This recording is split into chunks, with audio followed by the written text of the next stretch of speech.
न जाने क्यों दादी के मन में आराध्या के लिए इतनी जलन क्यों है। आराध्या दादी जी को कितना मानती है और उनको अपना सब कुछ समझती, लेकिन दादी वह सब न देखते हुए हर समय दादी आराध्या को इस घर से दूर करने की कोशिश करती हैं। हमेशा एक नई चाल के साथ आराध्या को मिलाना पड़ता है दादी की वजह से। आराध्या चाहे कुछ भी करें, लेकिन दादी उसमें बड़ा जरूर डालेंगे।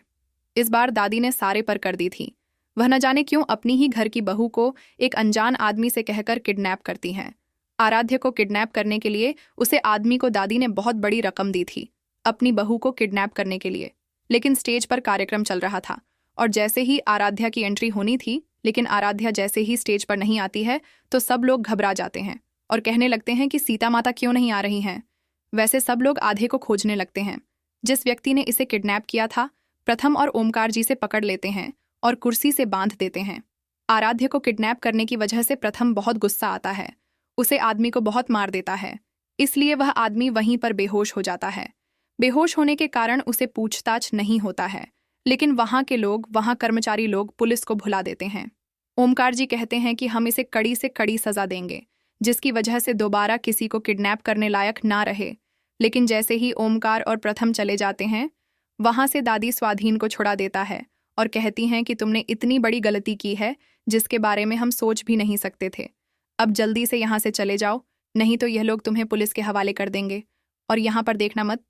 दादी को लगता है कि उनकी बातें कोई नहीं सुन रहा है, लेकिन यह सब रजनी सुन लेती है। रजनी को पता चल जाता है कि इन सब के पीछे दादी का ही हाथ है। राजनिक समय कुछ नहीं कहते हैं। रामलीला के बाद वह यह बात ओमकार जी को बताती हैं।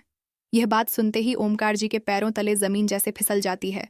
वह सोचने लगते हैं कि माँ ऐसा कैसे कर सकती है। वह रजनी से कहते हैं कि रजनी, तुम्हें सुनने में कुछ गलतफहमी हो गई होगी। रजनी रहती है, ओमकार जी, गलतफहमी तब होती है जब बात झूठ हो।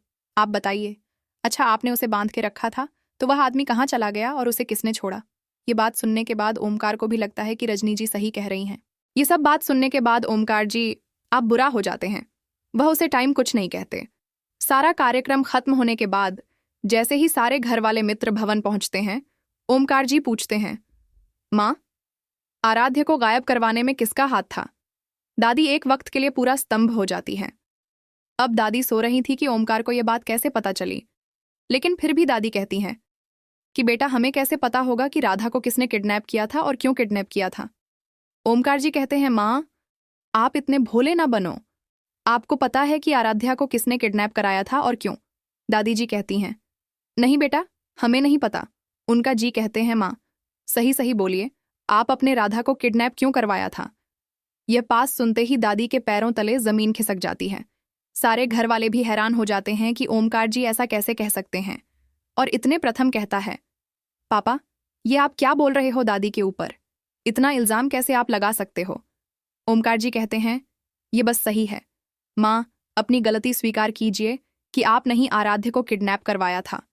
दादी गुस्सा आ जाती है और कहती हैं कि हम नहीं जानते, कुछ भी हमें नहीं पता। वहीं दूसरी तरफ बंसल भवन में भी पूजा की तैयारी चल रही थी।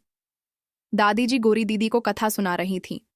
वह सारे कथा के बारे में दीदी को बताती हैं और कहती हैं कि आज के दिन ही श्री रामचंद्र जी ने रावण को मारा था और रावण इसीलिए जलाया जाता है कि हमारे अंदर का रावण मार सके।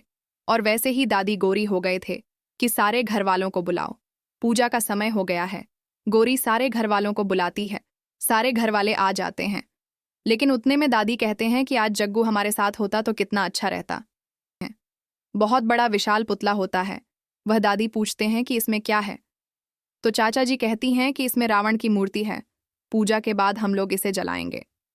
पूजा खत्म होते ही जैसे ही चाचा जी वह पुतले से कपड़ा हटती हैं, उसमें सुजाता का चेहरा देखकर सुजाता गुस्सा हो जाते ही रहती है, यह क्या है। और यह देखने के बाद उन दोनों में जुदा होने लगता है। उतने में सोनू आ जाता है।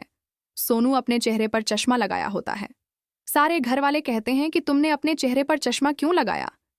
वह भी घर में, तो जैसे ही गोरी उसका चश्मा हटती है, देखते हैं कि उसके चेहरे पर निशान होता है। सोनू ने मारपीट की थी। और जैसे ही सारे घर वाले कहते हैं कि सोनू, तुमने कहाँ मारपीट किए। सोनू कहता है, नहीं दादी, हमने कहीं मारपीट नहीं की है, हमें एक लड़की को बचाने के चक्कर में हमें चोट लग गई।